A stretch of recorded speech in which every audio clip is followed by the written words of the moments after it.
우리는 참 열심히 살아갑니다. 그래서 다투기도 하고 싸우기도 하고, 그래서 심지어는 어쩔 때는 전쟁을 불사하기도 해요.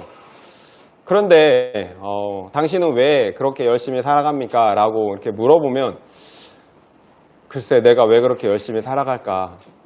마땅히 대답할 말이 없어요. 왜 내가 이렇게 열심히 살아가는 걸까? 그렇다면 여러분에게도 동일한 질문을 해보겠습니다. 여러분은 왜 그렇게 열심히 살아가십니까? 목적지 없이 출항한 배는 표류하게 돼요. 반드시 표류하고 그리고 좌초하게 됩니다. 우리의 인생도 마찬가지입니다. 우리가 목적 없는 인생, 또 방향 없는 인생을 살면 표류하게 되고 그리고 좌초할 수밖에 없습니다. 그런데 감사하게도 오늘 말씀을 보니까 우리 인생에 있어서 어떤 방향과 목적을 분명하게 제시해 주고 있다는 것입니다.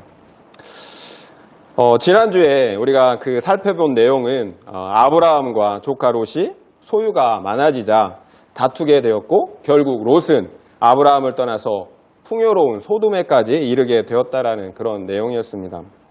오늘 본문을 보면 소돔에서 롯이 생각한 것처럼 그렇게 풍요로움과 안락함만 기다리고 있지는 않았었다라는 거예요. 오히려 롯은 한 번도 그 전에 생각해 보지 못했던 그런 전쟁에 휘말리게 돼요.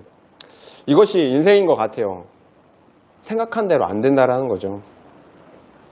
이 전쟁은 소돔 지역의 5 왕들이 동방 지역에 있는 엘람의 그돌라오멜 왕을 12년 동안 섬겨오다가 그만 중간에 이제 배반함으로 이제 시작이 됩니다. 자신을 섬기던 소돔 지역의 왕들이 자신을 배반하자 엘람 왕은 주변의 나라들과 연합하여서 남쪽에 있는 왕들을 징벌하러 내려온 거예요. 그런데 엘람 왕을 포함한 동방의 왕들은 소돔 왕을 먼저 치지 않아요. 그리고 그 주변에 있는 나라들을 먼저 쫙 치는 거예요. 왜 그럴까요?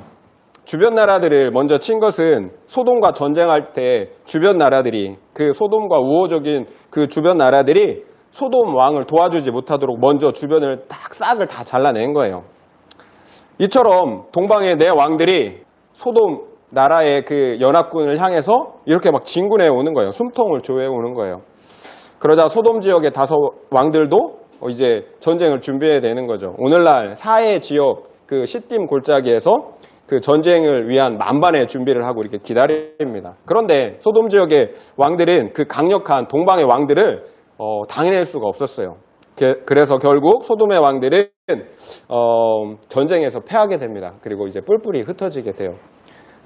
그래서 전쟁에서 승리한 동방의 왕들은 소돔과 고모라의 사람들을 포로로 사로잡아요. 그리고 그곳에 있던 모든 재물들을 빼앗아서 가지고 갑니다. 그 와중에 소돔에 있던 게 누구였어요? 롯이었죠. 롯이 포로로 잡혀가는 거예요. 그 처자식도 함께 이제 포로로 끌려가는 거예요. 이 소식을 누군가 도망하여서 삼촌 아브라함에게 전달을 해줘요.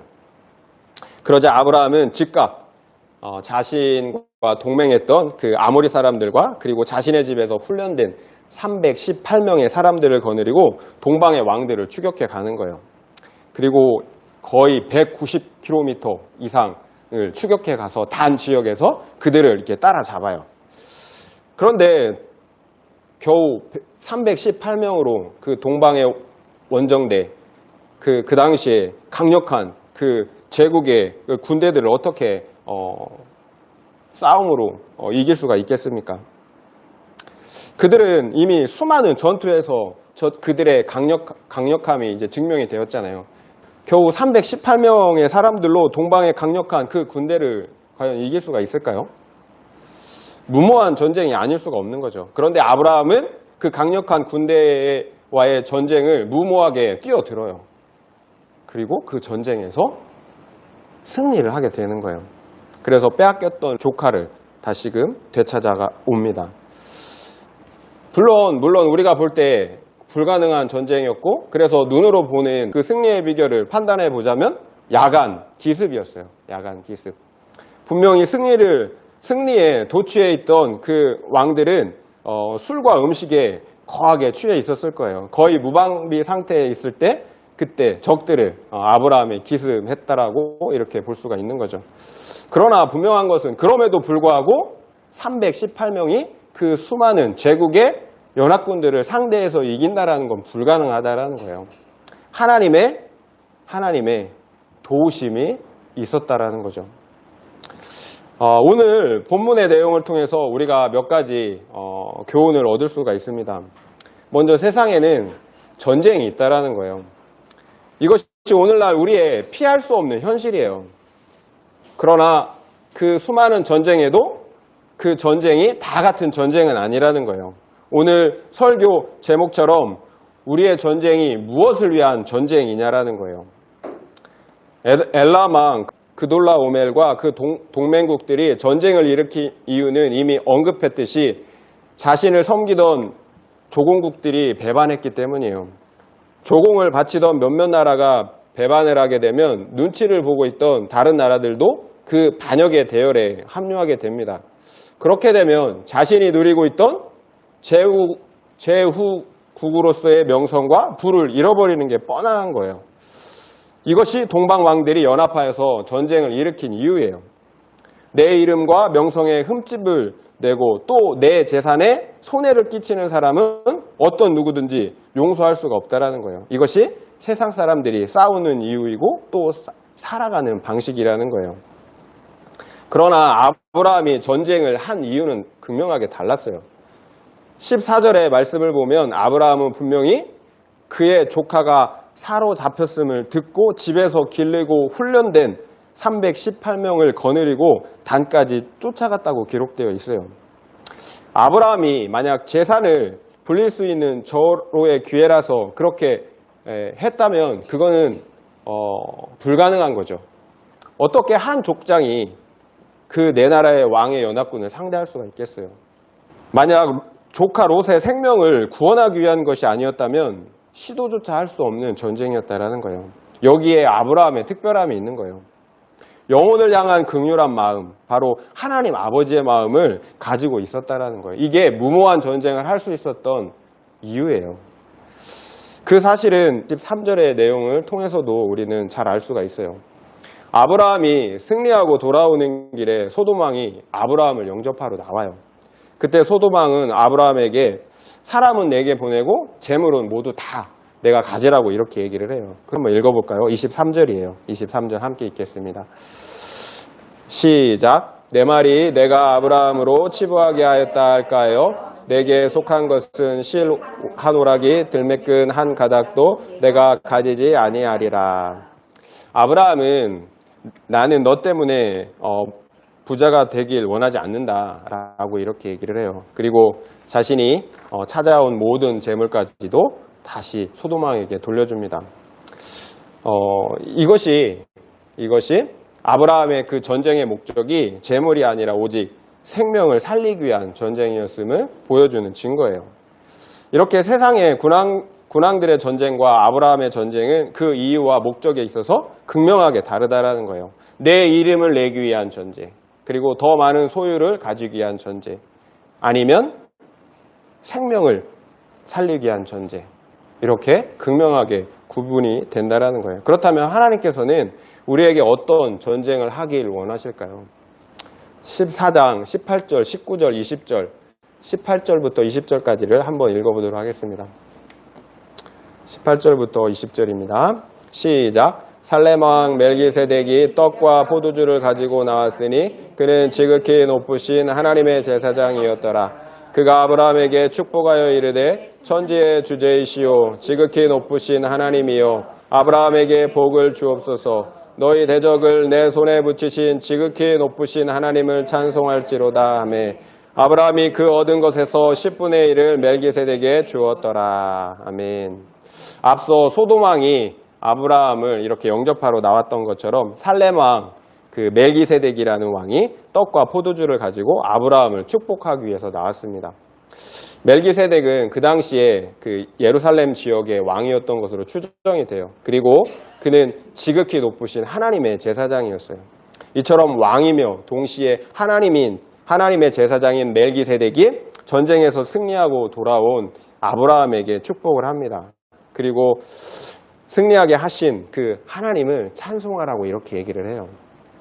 그런데 히브리에서는 이 멜기세덱을 예수님을 상징하는, 예수님을 예표하는 그런 인물로 말씀하고 있어요. 곧 예수님께서 이 멜기세덱의 반차를 따라 영원한 대제사장이 되었다라고 이렇게 말씀을 하고 있다라는 거예요. 이렇게 예수님을 상징한 영원한 대제사장이 아브라함을 축복했다라는 것, 이것은 하나님께서 그 아브라함의 전쟁을 기뻐하셨다라는 걸 말씀하고 있는 거예요. 아브라함이 겨우 318명으로 그 당시 제국의 연합군대를 이긴 이유가 바로 여기에 있어요. 밤에 기습해서 그것만으로는 안 된다는 거예요. 하나님이 그 전쟁을 기뻐하셨고 하나님께서 그 연합군을 쳐서 승리할 수 있는 은혜를 주셨다라는 거예요. 그렇다면 우리는 상황이 불리하고 힘들지라도 영혼 구원을 위한 영적 전쟁에서 물러서면 안 된다는 거예요. 우리는 하나님께서 기뻐하시며 또한 반드시 승리하게 하실 그 영적 전쟁을 수행하고 있기 때문에 그런 거예요. 그 전쟁의 총사령관은 우리 하나님이세요. 우리는 나가서 각계 전투를 하는 병사이지만 그것을 진두지휘하고 그것을 승리로 이끄시는 분이 바로 하나님이시라는 거예요. 그래서 이 세상의 대적이 아무리 완고하고 강력할지라도 하나님께서 승리하게 하시는 거예요. 그렇기 때문에 우리는 두려움 없이 무모한 전쟁을 할 수가 있다는 거예요. 눈물로 씨를 뿌리는 자는 기쁨으로 단을 거두리라. 이 말씀을 여러분 꼭 기억하시길 바랍니다. 비록 지금 눈물을 흘리면서 씨를 뿌리고 있을지라도 하나님은 반드시 승리하게 하시고요. 그리고 거두게 하실 것입니다. 본문이 주는 교훈은 분명해요. 나를 위한 전쟁, 곧 더 가지기 위한 전쟁이 아니라 타인을 위한 전쟁, 곧 생명을 살리는 전쟁을 해야 한다는 거예요. 본문을 좀 더 구체적으로 우리의 삶에 실제적으로 적용한다면 나의 필요, 나의 아픔 때문에 울지 말고 다른 사람의 생명과 구원을 위해서 울 수 있어야 한다는 거예요. 그렇다면 여러분 적용 질문, 생각해 볼 수 있는 적용 질문을 여러분께 드려보겠습니다. 나는 나의 필요만을 위해 울고 있습니까? 아니면 죽어가는 영혼을 위해 울고 있습니까? 한번 생각해 보시기 바랍니다.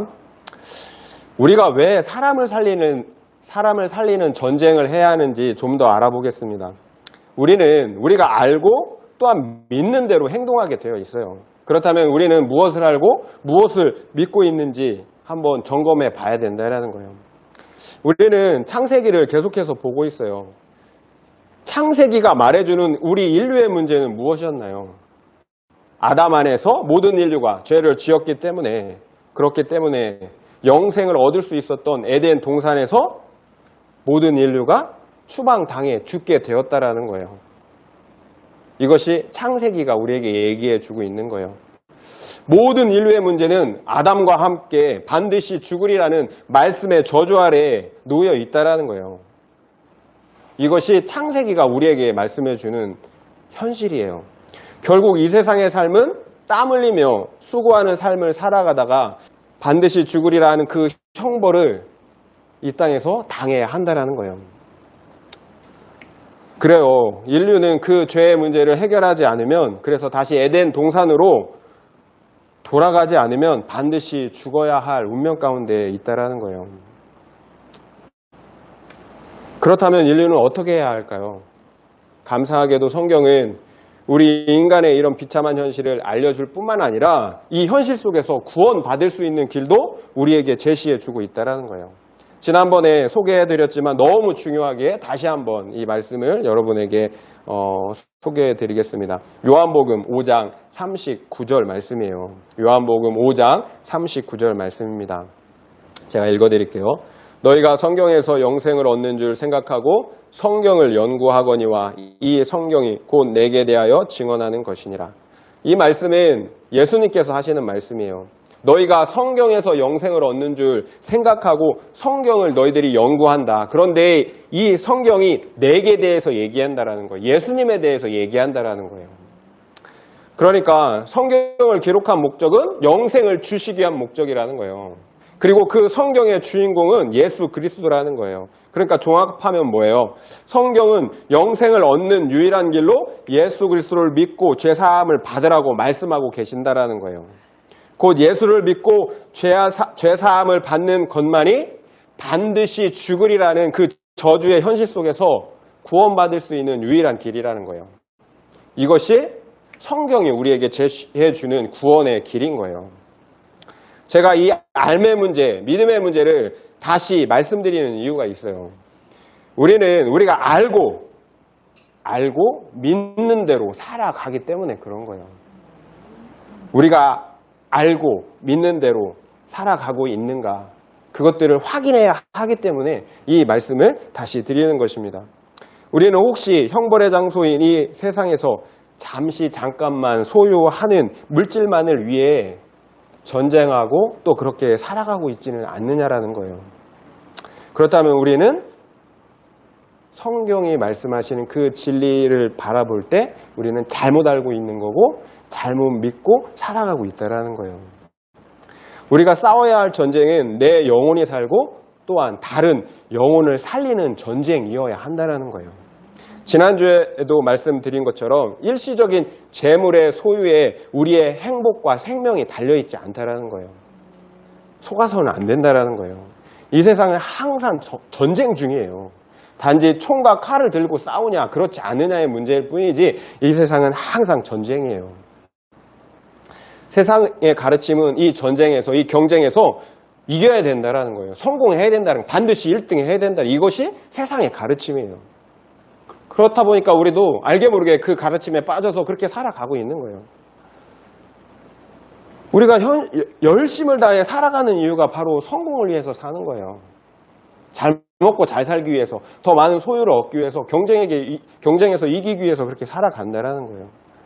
그러면 지는 사람은 어떻게 될까요? 그 경쟁에서 지는 사람은 강한 사람들의 희생양이 되는 거예요. 양육, 강식. 동물의 세계와 크게 다르지 않다라는 거예요. 단지 그럴듯하게 포장만 돼 있을 뿐이지 실제 현실을 보면 그렇다라는 거예요. 그럼 1등하는 사람들은 어떨까요? 좋을까요, 정말? 그 사람들 역시 피곤하고 허무하기 마찬가지예요.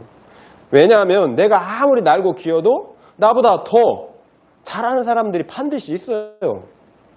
그러면 피곤한 거예요. 허무한 거예요. 우연히 제가 과거 개그맨이었고 의료회사 대표였던 주병진 씨의 그 이야기를 들었던 적이 있었어요. 방송에서 굉장히 성공했잖아요. 그리고 회사를 크게 경영했어요. 그래서 큰 돈을 벌었어요. 그래서 그런 부와 명예를 다 얻고 막상 그 자리에 앉아보니까 이 주병진 씨가 하는 얘기가 그거예요. 그 자리에 올라가 보니까 허무하다라는 거예요. 왜 이렇게 허무하지? 그럼 이제 나는 뭐를 해야 되지? 내 목표를 이뤘는데 이제 목표가 사라지니까 허무하다라는 거예요. 결국 더 소유하고 1등을 해도 그런 인생 역시 허무하다라는 거예요. 그러니까 우리 인생이 피곤해요. 안식이 없는 거예요. 결국 이렇게 이 세상의 전쟁은 승자와 패자가 나뉘는 게 아니에요. 항상 패자만 있는 거예요. 우리가 모르고 사는 거지 항상 패자만 있는 거예요. 그렇다면 우리는 왜 이렇게 살아갈까요? 말씀드린 대로 우리의 닥친 현실을 잘 알지 모르기 때문에 그렇다라는 거예요. 제가 가끔 이제 비유를 하면 좀 극단적인 비유를 해서 죄송합니다. 이번 비유도 약간 극단적인데 여러분 이해를 하고 들으시기를 바랍니다. 돼지가 사육을 당하고 있어요. 그래서 언제 죽을지 모르는 상황이에요. 그러니까 이 돼지는 자기가 언제 죽을지 몰라요. 그러니까 항상 행복한 거예요. 그저 오늘 하루 꿀꿀이죽 더 많이 먹고 행복한 게 최고인 거예요. 그래서 이 무리에서 대장이 되겠다고 막 열심히 싸우고 전쟁하는 거예요. 더 많이 먹으려고, 더 행복하려고. 그런데 이 돼지가 그 다음날 죽기로 작정이 되어 있다면 어떡하겠어요? 혹시나 우리의 삶이 이렇지는 않은가 그런 생각을 해봤어요. 그곳에서 나와 살 길을 찾아야 한다는 거예요. 결국 우리는 소유와 성공을 위한 전쟁이 아니라 아브라함처럼 생명을 위한 전쟁을 하고 살아야 된다는 거예요. 더 가지겠다는 소유를 위한 전쟁은 모두가 패자가 돼요. 하지만 사람을 살리는 전쟁은 모두가 승자가 되는 전쟁인 거예요. 에베소서 6장 12절의 말씀을 여러분에게 읽어드리겠습니다. 에베소서 6장 12절입니다. 우리의 씨름은 혈과 육을 상대하는 것이 아니요 통치자들과 권세들과 이 어둠의 세상 주관자들과 하늘에 있는 악의 영들을 상대함이라. 우리의 씨름, 우리의 싸움, 우리의 전쟁은 혈과 육, 그 사람을 상대하는 게 아니라는 거예요. 근데 우리는 사람을 상대로 싸운단 말이에요. 사람을 상대하는 것이 아니라 통치자들과 권세들과 이 어둠의 세상 주관자들과 하늘에 있는 악의 영들을 대항해서 우리는 싸워야 된다라는 거예요. 사람이 아니라는 거예요. 혈과 육이 아니라는 거예요. 악한 영들. 우리의 싸움은 사탄과의 싸움이라는 거예요. 아담과 하와를 속인 것이 바로 영적인 존재 사탄이었어요. 아담과 하와는 사탄과의 전쟁에서 패한 거예요. 그 패하니까 뭘 잃었어요? 목숨을, 생명을 잃은 거잖아요. 사탄은 아담과 하와의 전쟁을 통해서 이 세상의 통치권, 왕권을 빼앗아 간 거예요. 여러분, 그거 정말 기억해야 돼요. 우리 이거를 너무 잊고 산다라는 거예요. 우리가 사탄한테 패했다. 그래서 왕권이 사탄에게 넘어갔다. 우리에게 주셨던 그 왕권이 사탄에게 넘어갔다라는 거예요.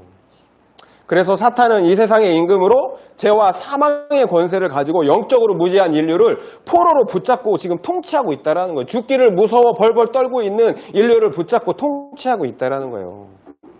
우리는 이 사실을 잘 알아야 돼요.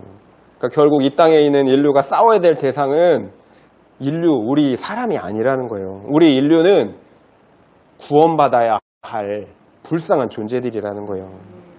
그렇다면 남편이 잘못했다고, 또 부모가 잘못했다고, 그리고 누가 또 잘못했다고 혈기를 부리고 화를 내고 또 그 사람을 미워하고 있다면 우리는 싸움의 대상을 잘못 골랐다라는 거예요. 전쟁에서 같은 편끼리 총질을 하면 어떻게 되겠어요? 그래서 소유의 전쟁은 같은 편끼리 총질을 하기 때문에 패자만 있는 거예요. 함께 죽는 거예요. 이렇게 아는 것이 중요해요. 힘만 세다고 전쟁에서 이기는 게 아니에요. 우리의 전쟁은 사람과의 싸움이 아니에요. 그 영혼을 붙잡고 있는, 그 뒤에서 그 영혼을 붙잡고 있는 악한 사탄과의 영적 싸움이라는 걸 우리가 반드시 기억해야 됩니다. 세상의 모든 영역에서 수많은 영들이 역사하고 있음을 우리는 알아야 돼요. 그 영들의 목표는 오직 하나예요. 예수를 믿지 못하게 하는 거예요. 예수를 믿지 못하게 하면 모두 죄 가운데 죽기 때문에 그런 거예요. 단순해요, 그 싸움은. 그래서 사탄은 세상의 수많은 영들과 종교로 사람들을 미혹하고 속이는 거예요. 무엇을 믿어도 상관없어요. 왜? 예수만 믿지 못하게 하면 되니까. 그러니까 다양성을 인정해 주는 거예요. 듣기 좋죠? 그래서 사탄은 또 물질로 사람들을 현혹하는 거예요. 또 때로는 사탄은 음란으로, 명예로 사람들을 속이는 거예요. 예수께 나아가지 못하도록, 하나님께 나아가지 못하도록 하는 거예요. 또 성공과 바쁘다는 핑계로 하나님께 나아가지 못하도록 사탄은 그와 같은 거짓 가치관으로 우리를 속이고 있다는 거예요. 이처럼 사단은 수단과 방법을 가리지 않아요. 예수께 나아가지 못하게만 하면 사단은 이기는 거예요. 제가 큐티 나눔 간증을 보다가 어떤 분의 그 간증이 이렇게 눈에 들어왔어요. 그 한 아버지께서 자신의 자녀에게 한 말인데요. 기도하라는 자녀에게 나도 믿으려고 하는데 믿어지지가 않아서 힘들어 라고 이렇게 자녀한테 이렇게 얘기하는 그런 대목이었어요. 그러니까 기도하라고 그만 강요하라는 거죠. 나도 힘들다. 나 지금 믿으려고 하는데 안 믿어져. 그래서 힘들다. 이런 얘기였어요. 정말 공감이 돼요. 저도 이렇게 정말 복음을 전하는데 믿지 못하시는 분들을 보면 정말 안타까워요. 그러니까 잔소리를 하게 되는 거예요. 근데 그 사람도 안 믿어지니까 얼마나 힘들겠어요.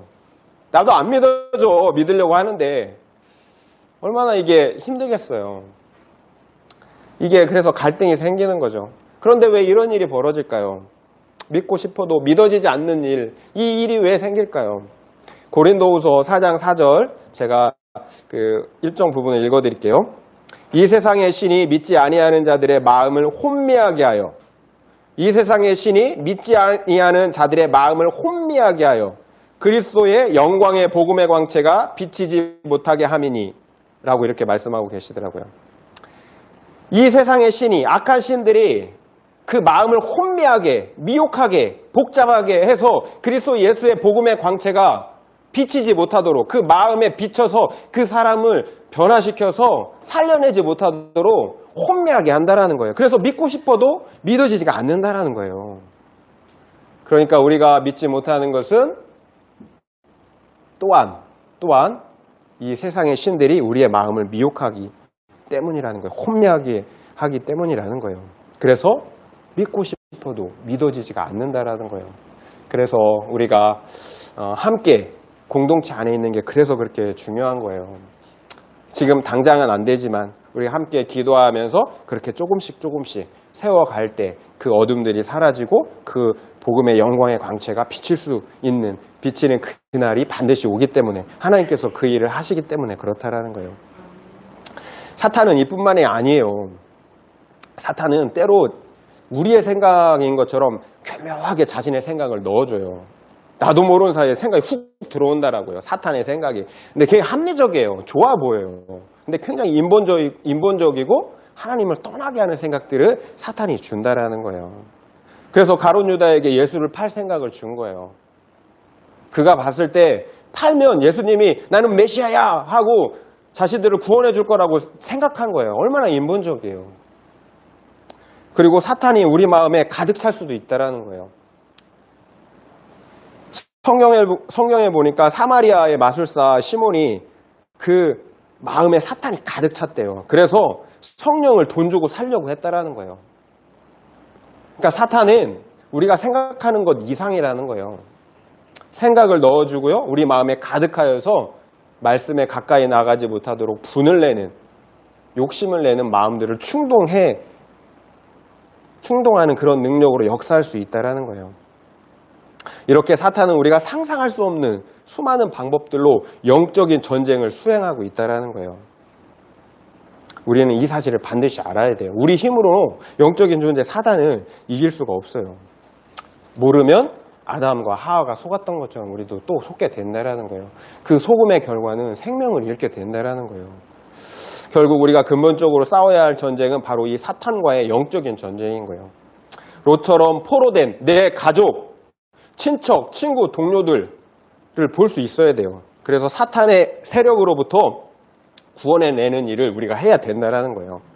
그렇다면 아브라함은 어떻게 이 무모한 구원의 전쟁을 시작할 수 있었을까요? 그리고 그 전쟁에서 승리할 수 있었을까요? 우리 아브라함을 통해서 이 교훈들을 얻기를 바라는 거예요. 말씀드린 것처럼 무엇보다 아브라함에게는 조카 롯에 대한 무조건적인 사랑, 곧 긍휼의 마음이 있었다라는 거예요. 조카 롯은 일찍이 소유의 문제 때문에 아브라함과 다퉜어요. 그리고 아브라함을 떠났어요. 아브라함이 볼 때 어릴 때부터 내가 너를 거둬줬는데 그 은혜를 망각하고 나를 버리고 떠날 수가 있냐, 이렇게 아브라함은 생각할 수 있어요. 그래서 날 떠나더니 잘 됐다, 꼴 좋다 이렇게 하고 말았을 수도 있어요. 그렇지만 아브라함은 그렇지 않았다라는 거예요. 아브라함이 그 롯을 구원하는 데 있어 결코 어떤 생색도 내지 않았다라는 거예요. 롯이 포로가 되었다는 그 말을 듣는 즉시로 자신이 기르고 훈련시킨 그 가신들을 데리고 전쟁터로 나아갔다라는 거예요. 아브라함이 그 전쟁으로 나간 이 선택은 제가 봤을 때는 살겠다라는 생각보다는 죽겠다는 생각이 더 크지 않았을까, 저는 그렇게 생각이 돼요. 이거는 이길 수 있는 전쟁이 아니라는 거예요. 그렇다면 우리는 과연 어떤가? 영혼들을 살리는 그 전쟁에 있어서 우리는 과연 어떤가? 복음을 전하는 데 있어서 그 영혼을 살리는 것 때문에 우리가 하는 그 수고, 그리고 부끄러움, 수치, 환난을 우리는 어떻게 대처하고 있고 감당하고 있느냐라는 거예요. 복음을 전하는 게 부끄럽고 섬기는 게 수고스럽고 그 당하는 멸시와 모욕과 환난이 두려운 거예요. 그래서 그 영혼 살리는 일을 우리는 하지 못하고 있다는 거죠. 이렇게 무모한 전쟁을 할 수 있는 그 마음이 바로 하나님 아버지의 마음이라는 거예요. 무조건적인 사랑, 이게 하나님 아버지의 마음이에요. 우리는 수없이 하나님을 배반하고 떠나지만 하나님은 결코 우리를 포기하지 않으신다는 거예요. 그래서 사탄과의 전쟁을 수행하심으로 우리를 구원해 내셨다는 거예요. 사탄이 아담과 하와를 넘어뜨렸을 때 사탄은 이렇게 생각했을 거예요. 이제 됐다, 내가 이겼다라고 생각했을 거라고 저는 생각이 들어요. 왜냐하면 공의로운 하나님은 그 법대로 반드시 그 죄 지은 사람을 심판해야 하기 때문에 그런 거예요. 그래서 사탄은 내가 이겼다라고 생각할 수도 있었을 거예요. 그런데 사탄에게 당황스러운 상황이 벌어지게 돼요. 곧 공의의 하나님은 사탄의 생각대로 인간의 죄를 따라 심판하셨어요. 맞아요. 이게 사탄의 생각이에요. 그러나 하나님은 죄 가운데 있는 인간을 끝까지 포기하지 않으시고 구원하시겠다는 사탄과의 전쟁을 선포하셨다는 거예요. 곧 창세기 3장 15절 말씀이에요. 우리가 잘 아는 말씀. 여자의 후손은 사탄의 머리를 상하게 할 것이다. 여자의 후손으로 사탄을 내가 전쟁으로 너의 머리를 박살낼 것이다. 이렇게 말씀하신 거예요. 그리고 그 약속의 말씀처럼 여자의 후손인 예수 그리스도께서, 하나님의 아들 예수 그리스도께서 인간의 죄를 위해서 십자가에 죽어주심으로 그 사탄과의 전쟁에서 하나님께서 승리를 하신 거예요. 이렇게 하나님은 사탄과의 전쟁에서 승리를 하셨어요. 그러므로 죄에 빠진 우리를, 죽어야 되는 우리를 영적인 전쟁에서 승리하심으로 구원해 내셨다라는 거예요. 분명히 사탄은 굉장히 당황했을 거라고 저는 생각이 들어요. 그리고 인간에 대한 엄청난 질투심을 느꼈겠구나라는 생각이 들더라고요. 내가 죄를 지었을 때는 용서치 않으시고 형벌하신 하나님, 인간들에게는 계속해서 기회를 주시고 결국 자기 자신까지 내어주시기까지 사랑하시고 용서해 주셨다라는 거예요. 이렇게 하나님은 그 아들 예수를 희생하시기까지 사탄과의 죽고 살고의 전쟁을 벌이셨어요. 이유는 우리를 살리시는 거. 결국 사탄의 패인은 공의의 하나님만 생각했지 하나님께서 사랑이시라는 것을 생각지 못했다라는 거예요. 이처럼 하나님의 사랑이 우리를 구원하시는 궁극적인 이유예요. 다른 이유는 없어요. 궁극적인 이유는 하나님이 우리를 사랑하시기 때문에 그런 거예요. 그래서 그 수많은 공의를 이루시는 희생의 수고를 감당하셨다라는 거예요. 중요한 것은 이 아버지의 마음이 없다면 우리는 결코 우리를 희생하는 영혼 구원의 영적 전쟁을 수행할 수가 없다라는 거예요. 저 새롭게 하소서를 저 잘 봐요. 유튜브에 새롭게 하소서. 여러분 새롭게 하소서 많이 보세요. 도움이 많이 됩니다. 그 새롭게 하소서 간증을 하러 나오신 어느 사모님의 이야기를 제가 들었어요. 이분이 안타까운 사연이 있었어요. 내 5살짜리 아들, 독자. 얼마나 사랑스럽겠어요. 사고로 그만 죽은 거예요. 너무 슬퍼서 계속 눈물이 나왔대요. 계속 슬퍼하는 거예요. 그런데 그때 하나님께서 이 사모님께 다가오셔서 이렇게 말씀하셨다라고 얘기해요. 슬프냐? 그러니까 슬프다라고 얘기했겠죠. 그러니까 하나님께서 이렇게 말씀하셨대요.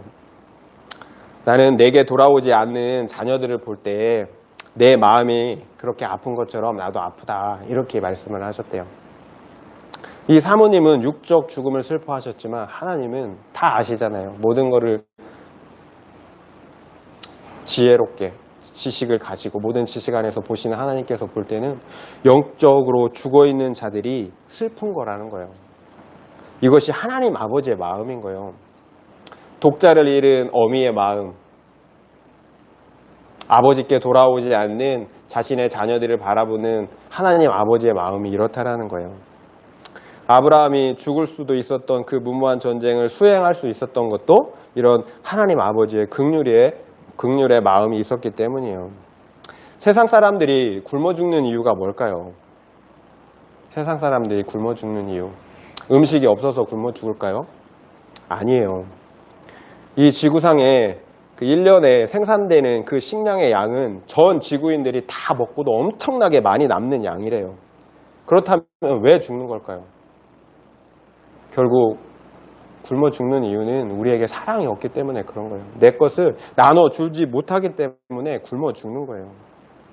영적으로도 마찬가지라는 거예요. 세상 사람들이 죽어가는데도 가만히 쳐다보는 이유는 우리에게 사랑이 없다라는 거예요. 여러분은 어떠세요? 혹시 나의 사랑 없음 때문에 죽어가고 있는 영혼은 있지 않습니까? 신앙의 건강을 이렇게 측정하는 그 가장 큰 바로미터는 지난번에 제가 감사라고 말씀드렸죠. 감사. 또 하나는 사랑이에요.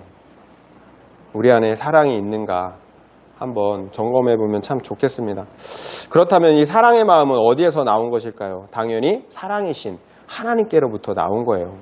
우리가 어찌 다른 영혼을 위해서 참고 욕먹고 희생할 수 있는 그런 사랑의 마음을 가질 수가 있겠어요? 인간의 본성이랑 거슬리는 거예요. 하나님께서 아브라함을 부르신 이유는 먼저 아브라함 자신이 복이 되게 하시기 위함이었어요. 그리고 땅의 모든 족속이 그 아브라함을 통해 복을 받게 하시기 위함이었어요. 그래요. 아브라함과 우리를 부르신 이유는 먼저 우리가 영생의 복을 받는 거예요. 그리고 우리를 통해서 그 복이 흘러가서 다른 영혼들도 영생의 복을 받게 하시는 거예요. 이렇게 우리는 복이 되고 복의 통로가 되도록 부르심을 받았다라는 거예요. 아브라함은 이 언약의 말씀을 믿음으로 굳게 잡은 거예요. 말씀을 믿음으로 굳게 잡으면 어떤 일이 생길까요? 하나님과 동행하는 예배의 삶을 살게 되는 거예요. 아브라함의 삶의 특징을 보면 제일 큰 특징은 그는 어디를 가든지 제단을 쌓고 하나님의 이름을 부르는 예배의 삶을 살았다는 거예요. 처음 가나안에 들어와서 제단을 쌓았고요. 그리고 또 애굽에서 돌아왔을 때도 제단을 쌓았어요. 그리고 롯과 헤어진 이후에도 아브라함은 제단을 쌓고 여호와의 이름을 불렀다라고 기록이 되어 있어요. 이처럼 아브라함은 가는 곳마다 최우선적으로 제단을 쌓았어요. 이처럼 만약 우리가 언약의 말씀을 믿는다면 반드시 하나님과 동행하는 삶을 살게 되어 있다는 거예요. 우리가 언약의 말씀을 믿는다면 하나님과 동행하는 삶을 살게 되어 있다는 거예요. 왜냐하면 믿음은 반드시 우리를 하나님께로 이끌기 때문에 그래요. 그렇다면 우리는 어때요? 말씀과 기도로 항상 동행하고 있는 삶을 살고 계십니까? 우리가 언약의 말씀을 믿고 하나님과 동행하고 있다면 그럼 다 된 거예요. 영적 싸움을 위한 모든 준비가 끝난 거예요. 아브라함은 이 준비가 다 끝난 거예요. 그래서 그 영적 전쟁에서 승리를 할 수 있었던 거예요. 언약의 말씀을 믿고 하나님과 동행하면 영적 전쟁을 할 모든 준비가 끝난 거예요. 그러면 생명과 복의 근원 되시는 하나님이 우리의 생명과 복이 되어 주시는 거예요. 능력이 되어 주시는 거예요. 그리고 우리를 통해서 다른 사람들의 생명과 복이 돼 주시는 거예요. 우리를 통해서. 이와 같은 방식으로 하나님께서 아브라함에게 약속하신 언약의 복이 성취가 되어지는 거예요. 하나님과 동행할 때 우리에게 생명을 주시고요. 우리를 통해서 다른 사람에게 생명을 주시는 거예요. 이렇게 아브라함에게 허락하신 복이 사람을 통해서 이루어진다라는 거예요. 이처럼 믿음으로 하나님과 동행하는 것이 나도 살고 다른 사람도 살리는 유일한 길이라는 거예요.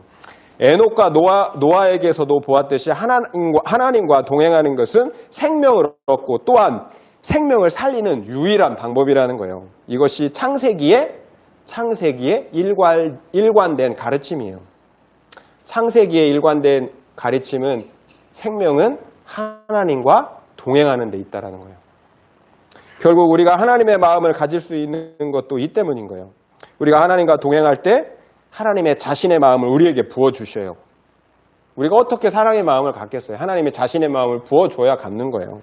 그래서 사랑의 마음, 긍휼의 마음을 가지고 다른 영혼들을 구원하는 영적 전쟁을 수행할 수 있게 된다라는 거예요. 그러니까 만약 우리가 하나님과 동행하지 않으면 영적인 전쟁에서 어떻게 영적인 존재, 그 능력의 존재를 이길 수 있겠어요? 나를 구원하고 다른 사람을 구원하는 그 영적 전쟁의 그 힘과 능력은 다 하나님으로부터 공급되는 거예요.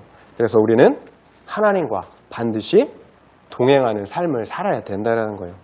그럴 때 우리는 영혼 구원을 위한 영적 전쟁에서 승리할 수 있다는 것입니다. 결국 영적 전쟁을 수행하면서 영혼을 구원하는 삶은 대단한 게 아니에요, 여러분. 대단한 게 아니에요. 평범한 매일매일의 삶을 말씀과 기도 가운데 하나님과 깊은 동행의 삶을 사는 거예요. 그러면 된 거예요. 멀리 가지 않아도 돼요. 우리가 복음을 전하기 위해서 멀리 갈 필요가 없어요. 먼저는 가족과 친족, 그리고 친구와 직장, 동료들, 이렇게 나에게 가까이 있는 영혼들은 하나님께서 나에게 맡겨주신 영혼들인 거예요. 그 가까운 영혼들을 섬기지 못한다면 우리는 멀리 있는 영혼들, 어떤 영혼도 섬기지 못한다라는 거예요. 이렇게 영적 전쟁은 나에게 맡겨주신 영혼들의 구원을 위해 기도하며 섬기는 일상의 삶을 잘 살아가는 거예요. 그러면 내가 아니라 나와 동행하시는 그 하나님께서 영적 전쟁에서 승리케 해 주신다라는 것입니다. 이것이 바로 아브라함이 살았던 믿음의 삶, 복이 되고 복의 통로가 되는 삶이었던 거예요. 이게 바로 아브라함의 삶이었다라는 거예요. 죽어가는 영혼을 사탄의 손으로부터 구원해내는 영적 전쟁의 삶이었다라는 거예요. 적용 질문을 제가 또 드려볼게요. 그렇다면 우리는 매일의 큐티와 기도를 통해 하나님과 동행하는 삶을 사시고 계십니까? 그러므로 내가 살고 다른 영혼도 살리는 영적 전쟁을 수행하고 계십니까?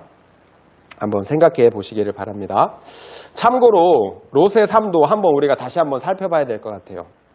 롯은 풍요를 쫓아갔지만 그곳에는 풍요가 없었어요. 오히려 전쟁이 있었어요. 그가 선택한 풍요가 결코 롯을 지켜주지 못했다라는 거예요. 세상은 지금 당장 좋아 보이지만 언제 어떻게 변할지 몰라요. 하나님이 붙잡아 주시지 않으면 언제 어떻게 변할지 몰라요. 그래서 지금 당장의 상황보다 하나님의 손 안에 있는 것이 중요하다는 거예요. 안타까운 것은 롯이 아브라함의 도움으로 포로에서 돌아왔음에도 또다시 죄로 가득한 소돔을 선택했다는 거예요. 롯은 언약의 약속, 곧 영생의 말씀이 있는 아브라함을 선택했어야 하는 거죠. 떠나지 말아야 할 공동체에 사람이 있다는 거예요. 복의 사람이 있다는 거예요.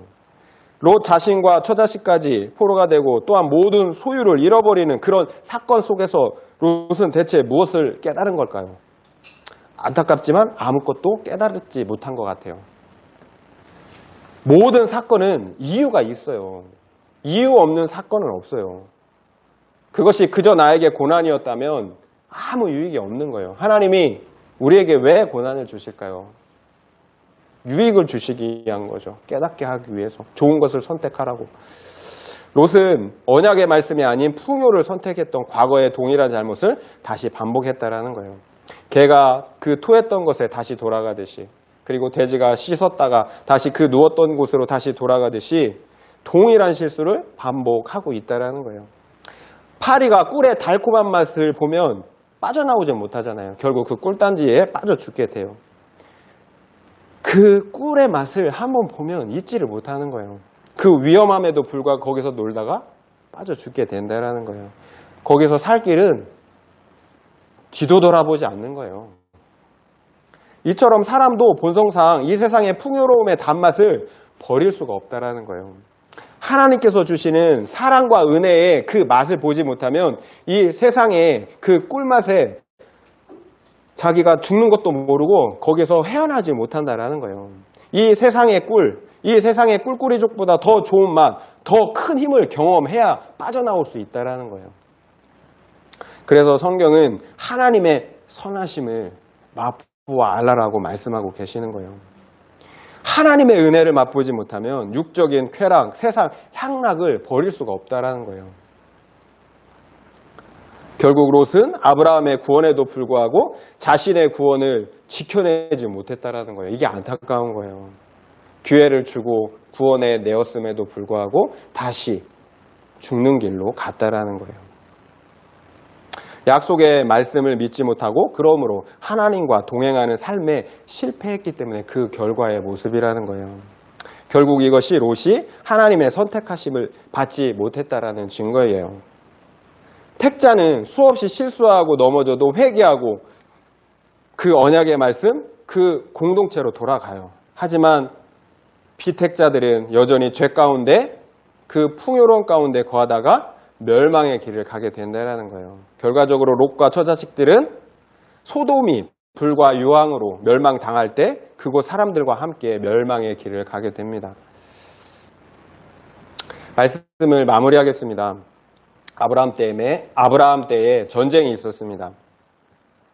그런데 우리는 전쟁을 하는 목적이 다른 두 부류의 사람들이 있다는 것을 보았습니다. 먼저 세상 사람들, 열강입니다. 그 사람들은 자기 이름을 내기 위해서 그리고 더 많은 재산을 가지기 위해서 전쟁을 했어요. 그러나 언약의 사람은 달라요. 아브라함은 오직 자기 조카 롯의 생명을 살리기 위한 전쟁을 하였다는 것입니다. 하나님은 그런 아브라함을 기뻐하셨어요. 그래서 그 무모한 전쟁임에도 불구하고 하나님은 승리케 하셨어요. 다니엘서 12장 3절 말씀을 제가 여러분에게 읽어드릴게요. 지혜 있는 자는 궁창의 빛과 같이 빛날 것이요 많은 사람을 옳은 대로 돌아오게 한 자는 별과 같이 영원토록 빛나리라. 지혜 있는 자, 하늘의 빛과 같이 영원히 빛날 것이래요. 많은 사람을 옳은 대로 돌아오게 한 자는 하늘의 별과 같이 영원토록 빛날 것이라고 말씀하세요. 지혜 있는 자가 많은 사람을 옳은 대로 돌아오게 한 사람이에요. 동일한 사람인 거예요. 지혜 있는 자가 자기 자신이 생명을 얻고 다른 사람을 생명을 얻게 한 사람이 바로 지혜 있는 자예요. 그 사람은 하늘에 있는 별과 같이 영원토록 빛날 것이라고 말씀하고 계시는 거예요. 그렇다면 우리는 일시적인 이 땅의 복을, 세속의 복을 선택할 것인가? 아니면 영원토록 하나님께서 주시는 그 영광의 복을 선택할 것인가? 그것은 우리의 선택에 달려 있다는 거예요. 본문이 주는 교훈은 분명해요. 우리의 전쟁은 일시적인 소유를 위한 전쟁이 아니어야 된다는 거예요.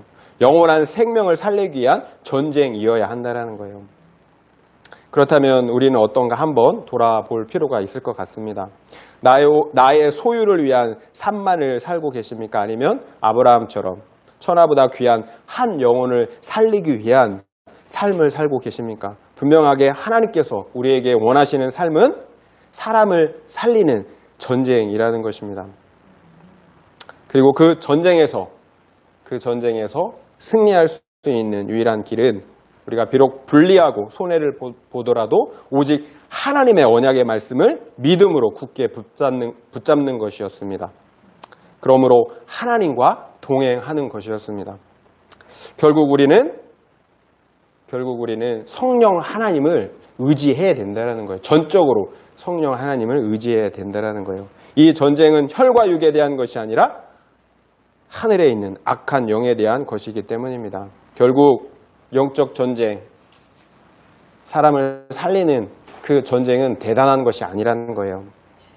매일의 일상에서 우리가 하는 것, 기도하는 것, 말씀을 통해서 하나님과 동행하는 것, 그것이 우리가 영적 전쟁을 수행하고 죽어가는 영혼들을 살리는 길이라는 것입니다. 다시 처음 질문을 여러분에게 드리겠습니다. 그렇다면 여러분은 왜 그렇게 열심히 살아가고 계십니까? 다른 사람들도 그렇게 열심히 살아가니까. 그냥 태어났으니까.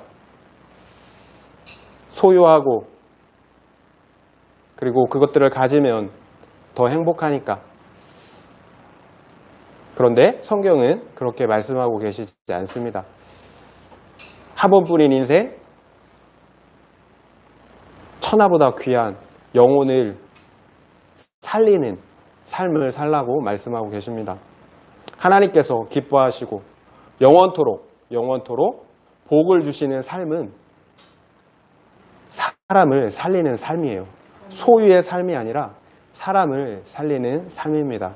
우리는 다 그와 같은 복된 삶을 사시길 예수의 이름으로 축원드립니다. 아멘.